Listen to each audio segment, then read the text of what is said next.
कारण मैं आपको बताता हूँ आज। जब एक थाने पे एक सिपाही रहता है, सुबह उसकी ड्यूटी के कोई घंटे फिक्स नहीं होते। जो फरियादी आता है वो उससे बहस करता है, झगड़ा करता है। कभी कोई पत्रकार चिपक जाता है उसके, कभी कोई भी मतलब जनप्रतिनिधि अपने आप को बड़ा जनप्रतिनिधि साबित करने के लिए सबसे आसान टारगेट आरक्षक होता है। काम भी सब उसी से कराना है, सब उसको करना है। वो घर भी नहीं जा रहा है, महीनों महीनों घर नहीं जा पाता है। कहने को आप उसको 1 महीने की एक्स्ट्रा सैलरी देते हो, लेकिन देखा जाए तो कोल्हू की नौकरी रहती है। अगर वो बहुत अच्छा काम करेगा, मैंने देखा यहाँ पे 300 वारंट एक सिपाही के ऊपर, 50 डायरिया एक एएसआई साहब कर रहे हैं। गर्दन ऊपर करने का समय नहीं, ये आके बता दे कि श्रीमान जी मेरे जीवन में क्या चल रहा है। उन्हें नहीं पता चलता उनका बच्चा कब बड़ा हो गया, कब बीमार हो गया, या उनकी बीवी की क्या हालचाल है, बीवी खुश है, नाराज है, कुछ नहीं पता।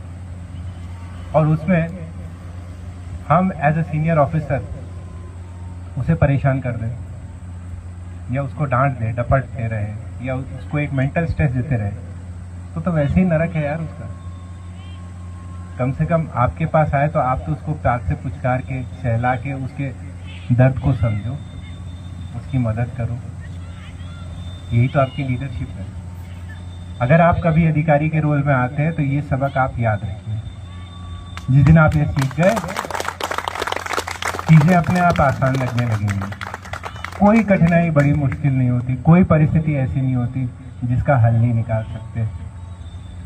और आखिर में ले देके सबको पुलिस ही याद आती है।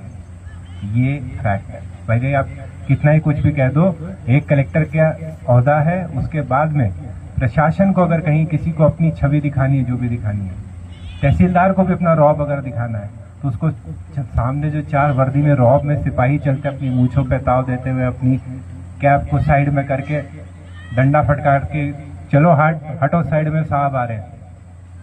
वो जो 4 लोग तुम्हें साहब बनाते हैं, उसी से प्रशासन का रौब चलता है। इसलिए इन परिस्थितियों में, नक्सल वाले क्षेत्र में, जहां पे आपको नहीं पता कब आपके साथ में कौन सी घटना हो सकती है, आप अपनी जान हथेली पे डालते हैं। शिव कुमार शर्मा सबको याद है, जब शिव कुमार को गोली लगी थी, दिल बैठ गया था एक बार तो। पर यहां मैं मानता हूं कनकी वाले हनुमान जी को मैंने याद किया था, और पूरी हेल्प मिली। उसमें भी मृणाल पूरे टाइम लगा रहा, सीएम हाउस से बात करनी, दिल्ली बात करनी, गुड़गांव बात करनी। यहाँ पे आपको चीजें दिखती नहीं है यहाँ पे, लेकिन ये पूरे टाइम लगा रहा। ये सारी चीजें, ये चीजें